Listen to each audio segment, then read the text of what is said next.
Unlock essential support today by learning how to file for unemployment benefits online in New Mexico. Look, I get it. Navigating government portals right after dealing with a job loss, it is incredibly stressful. But honestly, it absolutely doesn't have to be overwhelming. Welcome to this explainer. Today we are going to break down this entire process into a clear step-by-step guide so you know exactly what to do. Getting this right the first time is a total game changer. It means getting your financial safety net in place that much faster, without all the back and forth headaches. Taking this proactive step is huge, and you've totally got this. I am going to be right here walking you through the whole shebang. Okay, let's dive into our roadmap. We've got 6 quick steps. 1. Understanding New Mexico unemployment benefits. 2. Preparing your filing documents. 3. The online filing process. 4. Avoiding common filing mistakes. 5. Next steps after submitting. And 6. FAQs and additional resources. Section 1. Understanding New Mexico unemployment benefits. Before we go logging into any systems, let's just clarify what this safety net actually is. Unemployment insurance, or UI, is a joint federal-state program that gives you temporary financial assistance when you're displaced from work. And really quickly, let's bust a major myth right now. This is not charity, and it's actually not money that was deducted from your past paychecks either. It is funded entirely through employer-paid taxes. It's literally a system built specifically to stabilize you while you transition to your next role. Now, to tap into this system, you do have to meet a few strict eligibility criteria. First, you've got to be unemployed through no fault of your own. We'll dig into exactly what that means in just a minute. Second, you must have earned at least $2,089.72 during your base period. And finally, you have to be physically able, available, and actively seeking work for at least 20 hours a week without throwing up unreasonable roadblocks. If you check all those boxes, you can receive a maximum of 26 weeks of regular unemployment benefits in New Mexico. That's a solid half-year window to find suitable new employment. Section 2. Preparing your filing documents. You know what's super frustrating? Getting halfway through an online application, realizing you need a piece of paper, and then the system times out while you're looking for it. Let's avoid that completely.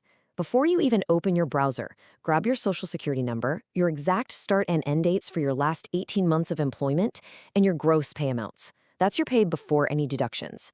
If it applies to you, you'll also need your alien registration number. And here is a massive one. You need a completely unique email address. Literally, do not use an email you share with a spouse. The system flags it, and it will block you for security and fraud reasons. Section 3. The online filing process. All right, documents in hand, let's do this. Go to www.jobs.state.nm.us. Right up in the corner, hit Login and choose Individual. You'll register that unique email address we just talked about. Once you're in, look at the quick menu and click Unemployment Insurance. This launches a dynamic questionnaire. That basically just means the questions will change based on how you answered the previous ones. So take a breath, read carefully, and just take it one question at a time. Now keep this in mind. The UI tax and claim system is actually not open 24/7. You can only file online between 4 a.m. and 9 p.m., Sunday through Friday. Please, for your own sanity, don't start the application at 8:45 p.m. Give yourself at least a full 30 minutes before that 9 p.m. shutdown, or you will lose your progress. And hey, if you get stuck, they do have a toll-free number, 1-877-664-6984, open Monday through Friday during regular business hours. Section 4. Avoiding common filing mistakes. Filing correctly is one thing, but avoiding the little tripwires that delay your claim, that is absolutely crucial. Let's talk about why you left your job. If you quit, you're generally disqualified unless you had good cause connected with the work. A huge mistake people make is thinking that quitting because their car broke down or they lost childcare counts as good cause. Unfortunately, under the law, it doesn't.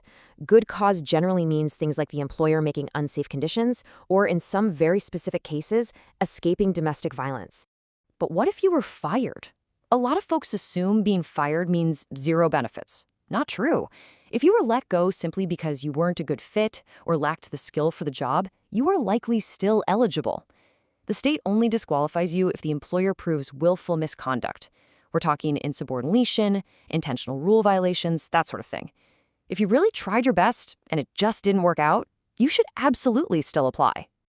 A couple of quick technical pitfalls to dodge, too. Remember that shared email address? Don't do it. Also, when you're doing the questionnaire, make absolutely sure you're entering your base period wages accurately to hit that minimum threshold.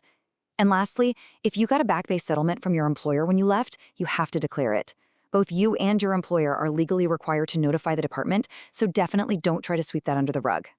Section 5. Next steps after submitting. Okay, you clicked submit. Awesome. But the work isn't totally over. The very first week of your claim is legally considered a waiting week. You must log in and certify for that week, but you won't get paid for it. No one does. It's just how the law works, so don't let that panic you.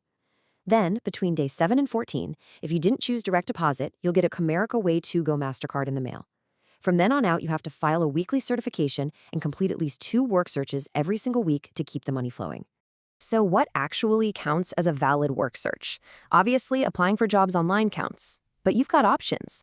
Attending a state-sponsored professional workshop at an America's Job Center, that counts. Using the state's virtual recruiter tool, that counts. You can even apply for 2 entirely different positions at the exact same company in 1 week, and boom, that hits your 2 required searches. Just make sure you are actively logging them. Section 6. FAQs and additional resources. This is the big one, the question that keeps people up at night. You wait, you check the mail, and it's a denial letter. Now what? First of all, a denial is not necessarily the end of the road, but you have to move fast. You literally have exactly 15 days from the date stamped on your monetary determination letter to file a formal appeal. Not 15 days from when you opened it, but the date on the letter itself. You can submit a request for hearing form by mail, fax, or straight through the online system. If you think your wages were calculated wrong or your employer wasn't entirely truthful about why you left, you need to file that appeal immediately. It is also super important to remember that this whole system offers so much more than just a weekly check. The state's workforce connection centers are incredible resources. Even while you're collecting unemployment, you can go to these centers for free help with your resume, checking job postings, and getting real job search assistance. It's an entire ecosystem built specifically to help you get back on your feet. Real quick before we finish up, I do need to drop in a quick disclaimer. This explainer is for informational purposes only. Things like government regulations, minimum benefit amounts, and software systems change over time. Always consult with a professional or the New Mexico Department of Workforce Solutions directly to get the absolute most current updates for your specific situation. Well, we have covered a ton of ground today. You now have the exact tools and knowledge you need to secure the support you are legally entitled to. Remember, unemployment isn't just a waiting room, it's a pivot point. With this financial safety net in place, what new skills or career paths could you explore next? So, what is your first step toward getting back on your feet today? Go gather those documents, take action, and start mapping out that next chapter. Thanks so much for joining me on this explainer.